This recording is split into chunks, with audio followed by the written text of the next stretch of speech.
Well, Prime Minister Narendra Modi is all set to launch one of his pet projects, Digital India. But what does Digital India mean for you and me? India Today prepares an explainer on what the government proposes to do. One of the proposals under the Digital India scheme will be to have all documents and certificates on a cloud server. This for the layman would mean that one need not have to stand in a queue or physically be present at a government office. The next time you wanted a copy, say for instance your college certificate or your driving license, it will all be available as a digital certificate. Another ambitious plan under Digital India is to make financial transactions cashless. The government is also working on an incentive paradigm, rewarding you the next time you use a debit or credit card in place of hard cash. The idea behind this move is to document each and every commercial transaction so that the scope for the flow of black money transactions is completely ended. The next time you go to the back of beyonds of this country, Digital India wants to make sure that by 2018 you do not lose connectivity at all. The government has identified close to 42,000 no connectivity villages where they want to fill up network penetration gaps. If you are in a village, your post office is all set to become your nearest digital hub. So from making your premium payments to transferring e-cash or to make a financial investment, all can be done from the post office. The post office will continue to send your letters, though. Other plans include providing broadband for 2.5 lakh villages, including 4 lakh public internet access points across the country. Let's listen to Union Minister Ravi Shankar Prasad. सब मिलकर काम करेंगे तो देश digital India के आगे से साथ आगे बढ़ेगा. And Honorable the Prime Minister, Digital India will remain incomplete without Make in India. And I would like to appeal to all the giants of Indian industry and the global representatives here that electronic manufacturing is waiting to be exploited. It is a great area of growth. All the state governments have come on board. Please come, invest, create jobs, earn profit, make in India for India, and also export outside. That is the essence of electronic manufacturing, which we are promoting in a very big way. ये digital India Bharat को बदलने वाला है. इससे भारत की तस्वीर बदलेगी. हमें मिलकर काम करना है. आज हम ये संकल्प करें कि प्रधानमंत्री माननीय नरेंद्र मोदी जी की अगुवाई में भारत को बदलने का जो महाअभियान चला है, जिसे सुशासन आएगा, भ्रष्टाचार समाप्त होगा, गांव के लोगों की आवाज मजबूत होगी, विकास होगा, नियोजन होगा. ये है पूरा डिजिटल इंडिया का भाव. With that pious hope, let me appeal to all the people present here in thousands.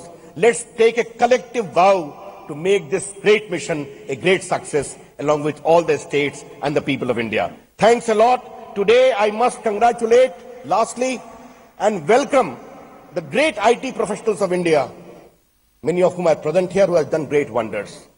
Today I also salute a large number of social media activists, many of whom are present here, who have given a new power to social media and India. My greetings to all of you. Abhinandan, Swagatam, Namaskar, Dhanyavad, Jai Hind.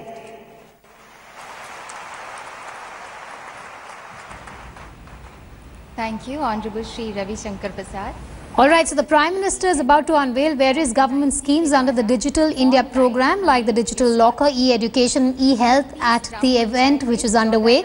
The Digital Locker aims at minimizing use of physical documents and enabling sharing of e-documents across agencies. The Prime Minister, we're told, will also be holding a video conference with 2 village panchayats in Madhya Pradesh.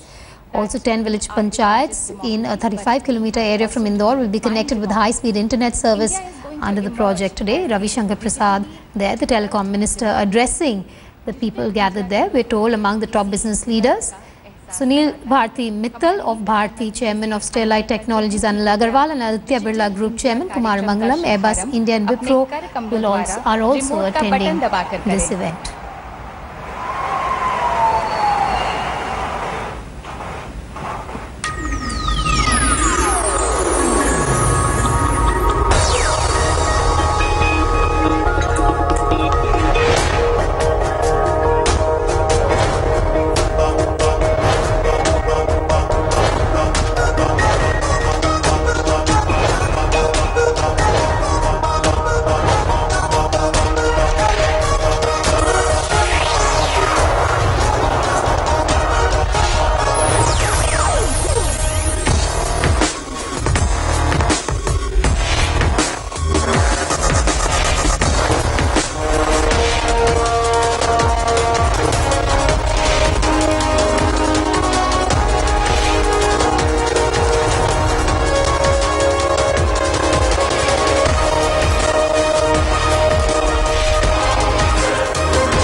अब आप सबकी सारी चिंताएं चुटकी में click से दूर हो जाएंगी।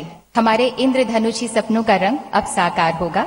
माननीय प्रधानमंत्री जी से हमारी सादर अनुनय है कि कृपया डिजिटल सुविधाएं, सेवाएं राष्ट्र को समर्पित करें और संस्थानों का डिजिटली शुभारंभ करें, रिमोट का बटन दबाकर।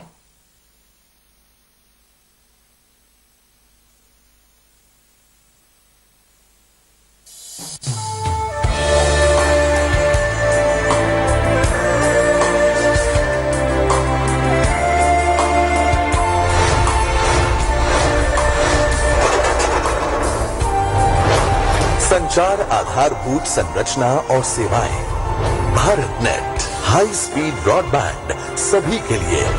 भारत के विभिन्न राज्यों एवं केंद्र शासित प्रदेशों की 2.5 लाख ग्राम पंचायतों को एक हाई स्पीड डिजिटल हाईवे द्वारा इंटरनेट की दुनिया से जोड़ने का कार्यक्रम तीव्र गति से प्रारंभ हो चुका है। आज केरल, पुडुचेरी और चंडीगढ़ की सभी ग्राम पंचायतों को इस हाईवे से जोड़ा गया है। BSNL NGN next generation network भविष्य की संचार प्रणाली को वर्तमान में साकार करता हुआ एक नेटवर्क। आज भारत में 55 BSNL next generation network exchanges कार्यरत किए गए हैं माननीय प्रधानमंत्री के करकमलों से। इसी के साथ देश में कार्यरत इसी वर्ष शुरू NGN एक्सचेंजेस की कुल संख्या बढ़कर 206 हो गई है, जिसे सन 2015 में ही बढ़ाकर 678 किया जाएगा। देश के सभी अन्य एक्सचेंजेस को भी अगले 2 वर्षों में NGN में बदल दिया जाएगा। BSNL nation wide wifi hotspots. BSNL ने पूरे देश में वाईफाई को व्यापक तौर पर फैलाने का बीड़ा उठाया है। आज भारत में धार्मिक, पर्यटन एवं महत्वपूर्ण सार्वजनिक स्थलों को डिजिटल दुनिया से जोड़ते 53 BSNL वाईफाई हॉटस्पॉट्स को कार्यरत किया गया है माननीय प्रधानमंत्री के करकमलों से।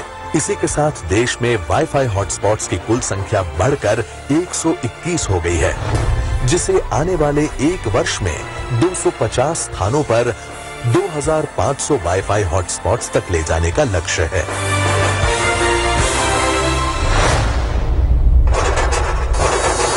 उत्पाद digital locker, paper free India की ओर एक पहल। नागरिकों का ऑनलाइन लॉकर, जहां उनसे जुड़े सारे महत्वपूर्ण कागजात एवं सरकारी रिकॉर्ड्स को वे और सरकार कर सकेंगे डिजिटली स्टोर किए गए इन डॉक्यूमेंट्स को वे कभी भी कहीं से भी एक्सेस कर सकते हैं, डिजिटली साइन करके सेल्फ अटेस्ट कर सकते हैं तथा किसी भी संस्थान के साथ शेयर भी कर सकते हैं। नेशनल स्कॉलरशिप पोर्टल एक, स्कॉलरशिप्स अनेक। अब कोई उद्यमी विद्यार्थी नहीं रहेगा स्कॉलरशिप से वंचित, क्योंकि अब राज्यों और केंद्र की सभी स्कॉलरशिप योजनाएं मिलेंगी उन्हें एक ही प्लेटफॉर्म पर ऑनलाइन। आवेदन, स्वीकृति और पेमेंट जैसी अनेक प्रक्रियाएं भी होंगी ऑनलाइन और विद्यार्थियों की स्कॉलरशिप जाएगी सीधे उनके अकाउंट में। ई-हॉस्पिटल, चिकित्सीय सुविधाओं का लाभ उठाना हुआ ऑनलाइन। सरकारी अस्पतालों की सुविधाएं होंगी और बेहतर। बिना कतारों में खड़े हुए मरीज अब रजिस्ट्रेशन, अपॉइंटमेंट, फीस का भुगतान, लैब रिपोर्ट्स और रक्त की उपलब्धता की जानकारी प्राप्त करने जैसी सारी प्रक्रियाएं ऑनलाइन कर सकेंगे। ई-साइन, डिजिटल साइनिंग, कहीं भी कभी भी। अब भारत के नागरिक अपने डिजिटल डॉक्यूमेंट्स को कर सकेंगे डिजिटली साइन, आधार ऑथेंटिकेशन के द्वारा। Digitise India platform, digital India का पहला कदम। सरकार और नागरिकों का एक जन अभियान। सिर्फ सरकारी ही नहीं, बल्कि प्राइवेट संस्थानों के भी करोड़ों कीमती कागजातों को इनोवेशन और टेक्नोलॉजी के समन्वय से किया जाएगा डिजिटाइज। इस जन अभियान में जुड़ेंगी महिलाएं, युवा, बड़े बुजुर्ग और बड़े पैमाने पर होगा रोजगार का निर्माण। पोर्टल एवं apps, digital India portal and mobile app. Digital India कार्यक्रम तथा इसके तहत की जाने वाली अनेक पहलों के अमलीकरण की जानकारी अब सीधे उपलब्ध होगी एक सेंट्रल पोर्टल पर। सरकार एवं नागरिक कहीं भी कभी भी कर सकेंगे इस जानकारी को access digital India mobile app के जरिए। MyGov मोबाइल ऐप, सहभागितापूर्ण शासन अब आपके हाथों में। नागरिकों और सरकार को जोड़ता ये मंच अब पहुंचेगा भारत के हर नागरिक तक मोबाइल ऐप के जरिए। स्वच्छ भारत मिशन ऐप, स्वच्छ भारत हर जगह हर तरफ। भारत के गांव-गांव और शहर-शहर को स्वच्छ बनाने के अभियान में नागरिक अब जुड़ सकेंगे सिर्फ एक मोबाइल ऐप के जरिए।